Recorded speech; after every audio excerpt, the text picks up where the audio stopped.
नमस्कार दोस्तों, आज हम आपको जय एकादशी व्रत कथा सुनाने जा रहे हैं। तो चलिए शुरू करते हैं। आज माघ मास के शुक्ल पक्ष की एकादशी जय एकादशी कहलाती है। साल में 24 एकादशी के व्रत रखे जाते हैं जो सभी विष्णु भगवान की पूजा को समर्पित हैं। मान्यता है कि इस तिथि पर उनकी उपासना करने से जीवन में सुख समृद्धि का वास होता है और धन की देवी माता लक्ष्मी प्रसन्न होती है। इस दिन सृष्टि के संचालन, भगवान श्री हरि की पूजा अर्चना करने, उपवास रखने से साधक को मोक्ष की प्राप्ति होती है। इतना ही नहीं, प्रभु के प्रभाव से भूत प्रेत, नकारात्मक शक्ति और आर्थिक समस्या से छुटकारा मिलता है। पंचांग के अनुसार माघ मास के शुक्ल पक्ष की एकादशी को जय एकादशी मनाई जाती है और इस साल 8 फरवरी को जय एकादशी का व्रत रखा जाएगा। ज्योतिषियों की माने तो इस तिथि पर मृगशीर्षा नक्षत्र और वैद्यवती योग भी बन रहा है। इस योग में विष्णु जी की पूजा करने से साधक के धन धान्य में वृद्धि होती है और लंबे समय से रुके हुए काम पूरे होते हैं। ऐसे में आइए इस दिन की पूजा विधि के बारे में जानते हैं। धार्मिक मान्यताओं के अनुसार जय एकादशी पर भगवान विष्णु के माधव रूप की पूजा की जाती है। इस दिन माता लक्ष्मी जी की पूजा का भी विधान है। मान्यता है कि विधि विधान से विष्णु जी की माता लक्ष्मी जी की पूजा करने से व्यक्ति के समस्त पाप नष्ट होते हैं। हिंदू पंचांग के अनुसार एकादशी तिथि 7 फरवरी को रात 9:26 पर होगी, जबकि इसका समापन 8 फरवरी रात 8:14 पर होगा।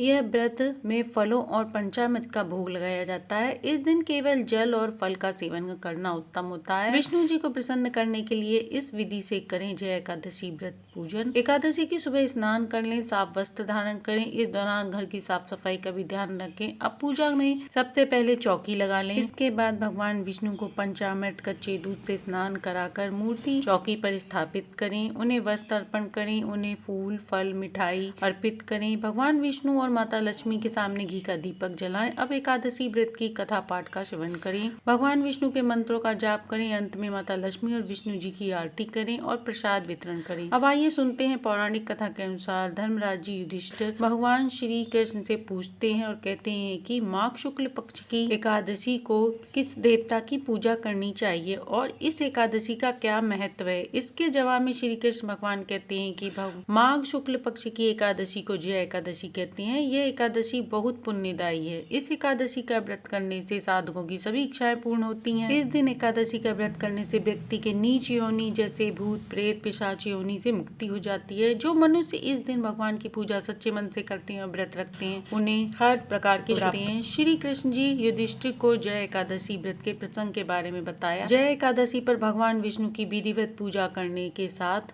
इनके शुभ फलों की प्राप्ति के लिए आज हम आपको कथा सुनाने जा रहे हैं। जय एकादशी की बड़ी दुर्लभ कथा है। इन कथाओं का श्रवण करने से मनुष्य के सभी पाप नष्ट हो जाते हैं, समस्त मनोकामनाएं पूर्ण होती हैं। तो आप लोग बड़ी श्रद्धा और प्रसन्नता मन से इस कथा का श्रवण अवश्य करिए। कथा के अनुसार नंदन वन में उत्सव चल रहा था। इस उत्सव में सभी देवता, सिद्ध संत और दिव्य पुरुष वर्तमान थे। उस समय गंधर्व गायन कर रहे थे और गंधर्व कन्याएं नृत्य प्रस्तुत कर रही थीं। सभा में माल्यवान नामक एक गंधर्व और पुष्पवती नामक गंधर्व कन्या का नृत्य चल रहा था। इसी बीच पुष्पवती की नजर जैसे ही माल्यवान पर पड़ी, वह उस पर मोहित हो गई और पुष्पवती सभा की मर्यादा को भूलकर ऐसा नृत्य करने लगी कि माल्यवान उसकी ओर आकर्षित हो गया। माल्यवान गंधर्व कन्या की भंगिमा को देखकर सुध-बुध को बैठा और गायन की मर्यादा से भटक गया, जिससे सुर ताल उसका साथ छोड़ गए। इंद्र को पुष्पवती और माल्यवान के अमर्यादित कृत्य पर क्रोध आया और उन्होंने दोनों को श्राप दे दिया कि आप स्वर्ग से वंचित हो जाएं और पृथ्वी पर निवास करें। मृत्यु लोक में अति नीच पिशाच योनि आप दोनों को समाप्त हो। इस श्राप से तत्काल दोनों पिशाच बन गए और हिमालय पर्वत पर एक वृक्ष पर दोनों निवास बन गया। यहाँ पिशाच योनि में इन्हें अत्यंत कष्ट भोगना पड़ा। एक बार माघ शुक्ल की एकादशी के दिन दोनों अत्यंत दुखी थे।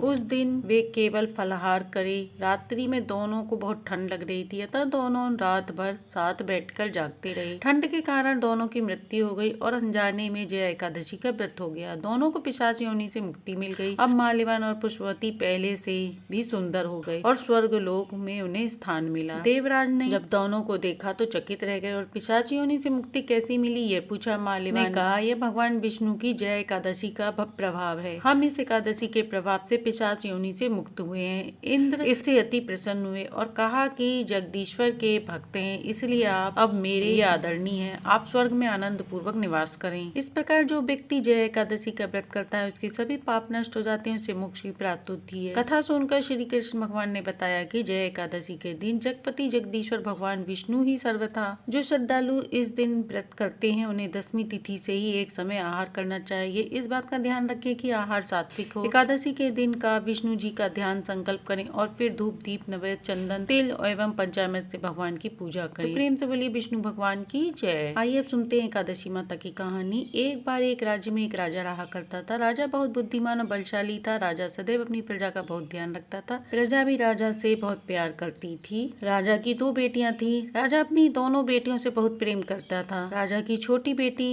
देखने में सुंदर और आकर्षक थी। राजा की बड़ी बेटी छोटी के मुकाबले कम सुंदर थी। राजा की छोटी बेटी ग्यारस माता की पूजा करती और सभी लोग राजा की छोटी बेटी से बहुत प्रेम करते थे, उसकी बहुत प्रशंसा करते। राजा भी अपनी छोटी बेटी से बहुत अधिक प्रेम करता था, जिस कारण राजा की बड़ी बेटी को ईर्ष्या होने लगी, जिस कारण राजा की बड़ी बेटी को अपनी छोटी बहन से नफरत होने लगी। राजा की दोनों बेटियां जब बड़ी होने लगी तब एक दिन पड़ोस के राज्य से राजकुमार राजा की बड़ी बेटी के लिए रिश्ता आया। लेकिन जैसे ही उस राजकुमार की नजर छोटी बेटी पर पड़ी, वह राजा की छोटी बेटी पर आकर्षण हो गया और बड़ी बेटी से ब्याह करने को मना कर दिया। उस राजकुमार ने राजा की बड़ी बेटी के साथ विवाह करने से मना कर दिया और उसने राजा से कहा कि मैं छोटी बेटी से विवाह करना चाहता हूँ। इसके बाद राजा की बड़ी बेटी यह देखकर अपनी छोटी बहन से क्रोधित हो गई और राजा की बड़ी बेटी ने अपनी छोटी बहन को अपना सबसे बड़ा दुश्मन मान लिया। राजा की बड़ी बेटी ने अपनी छोटी बहन को मारने के लिए सबसे पहले एक लड्डू में जहर मिलाकर अपनी छोटी बहन को खिला दिया, लेकिन लड्डू खाने के बाद भी उसे कुछ नहीं हुआ। बड़ी बहन यह देखकर आश्चर्यचकित थी, लेकिन बड़ी बहन ने हार नहीं मानी और उसने जब रात में छोटी बहन को अपने कमरे में सो रही थी तब एक मटके में सांप रखकर उसके कमरे में छोड़ दिया, लेकिन सांप भी छोटी बहन का कुछ नहीं कर पाया। जिसके बाद बड़ी बहन ने अपनी छोटी बहन से कहा, चलो हम कुएं में पानी भरने जाते हैं। इसके बाद उसने उसे कुएं में धक्का दे दिया, लेकिन इस बार भी उसे कुछ नहीं हुआ। फिर वह अपनी छोटी बहन के पास गई और उसने खुद पूछा कि मेरी छोटी बहन, तुमको पता है भगवान ने सबकी मृत्यु एक निश्चित समय पर लिखी है और कैसे तुम्हारी मृत्यु होगी, क्या तुम ये जानती हो? तब छोटी बहन ने अपनी बहन को बताया कि हाँ मैं जानती हूँ मेरी मृत्यु कैसे होगी। तब उसने उससे बड़े प्यार से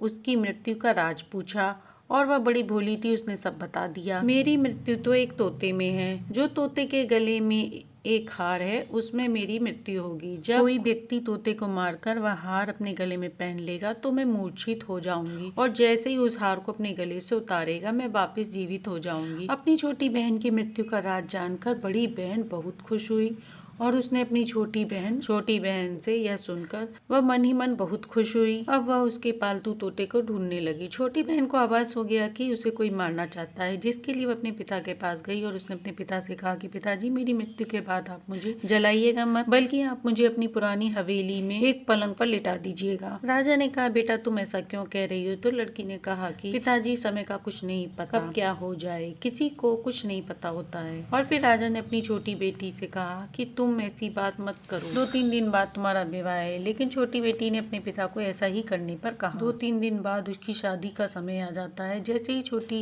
बेटी राजकुमार के साथ फेरा लेती है तो उसकी बड़ी बहन अपनी छोटी बहन के कमरे में जाकर उसके पालतू तोते को पकड़ लेती है और उसको जान से मार देती है। तोते की गले में जो हार था उसको अपने गले में धारण कर लेती है। जैसे ही बड़ी बहन हार को अपने गले में धारण करती है वैसे ही वह 3.5 फेरे लेकर गिर जाती है। राजा ने बड़े हकीम वैद्यों को बुलवाया और अपनी बेटी का इलाज करवाने के लिए कहा। राजा की बात सुनकर वैद्य ने छोटी बेटी को चेक किया तो राजा को बताया कि छोटी बेटी ना तो जीवित है और ना ही मरी है, यह मैं पहले बार देख रहा हूँ। राजा ने वैद्य से कहा कि यह बात बाहर नहीं जानी चाहिए, अगर यह बात बाहर गई तो हम तुम्हें फांसी दे देंगे। राजा ने अपनी छोटी बेटी को पुराने महल में ले जाकर एक पलंग पर लिटा दिया और वहाँ पर कुछ सैनिक तैनात कर दिए। वापस अपने महल आ गए।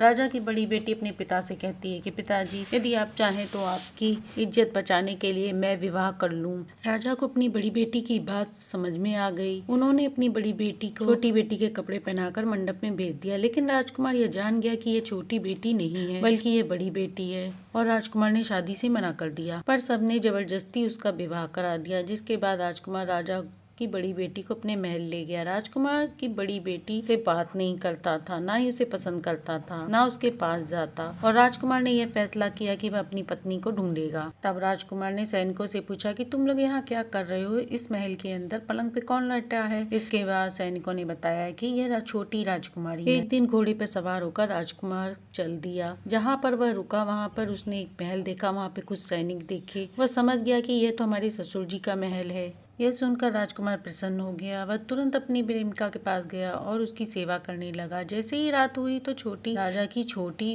बेटी उठकर बैठ गई। राजकुमार ने यह देखा तो उसे कहा, तुम यहाँ क्या कर रही हो? तुम मेरे साथ महल चलो। तो राजकुमारी ने बताया कि मेरी जान एक तोते में बसी थी। मैंने यह बात अपनी बहन को बताया था और मुझे पता नहीं कि उसने मुझे मारने का प्रयास किया है। इसके पास एक हार है जिसको वह सुबह पहन लेती है तो मैं मूर्छित हो जाती हूँ, रात को उतार देती है तो मैं जीवित हो जाती हूँ। जब तक वह ऐसा करेगी तब तक मैं ऐसे ही रहूंगी और जब तक मेरी बहन के पास वह हार है तब तक मैं जीवित नहीं रह सकती। अगर मेरी बहन के पास जो हार वह मेरे हाथ लग जाए तो मैं हमेशा के लिए जीवित हो जाऊंगी। राजकुमार यह बात समझ गई। राजकुमार ने बचे हुए फेरे पलंग के में लेटी राजकुमारी की छोटी बेटी के साथ पूरे कर लिए और वह वहीं रहने लगा। देखते ही देखते कुछ समय राजा और अपना विवाह संपन्न कर वहीं रहने लगा। कुछ समय बाद राजकुमारी पेट से हो गई। एक दिन राजकुमार को किसी काम से बाहर जाना पड़ा। तब छोटी बहन के पेट में बहुत दर्द होने लगा, जिसके बाद उसने 11 माता का आह्वान किया। जिसके बाद वह 11 माता प्रकट हुई और उन्होंने अपने भक्तों के दर्द को दूर किया और एक पुत्र की प्राप्ति कराई। इसके बाद राजकुमार वापिस आया तो उसने 11 माता को देखा। वह आश्चर्यचकित हो गया और उसने तुरंत माता को प्रणाम करा और शुक्रिया अदा किया। हे 11 माता, जैसे आपने राजकुमारी का सत रखा, ऐसे ही कहानी कहती सुनते हुकारा भरती सबके घर में सुख शांति समृद्धि देना। कहानी अच्छी लगी हो तो लाइक एंड सब्सक्राइब करें।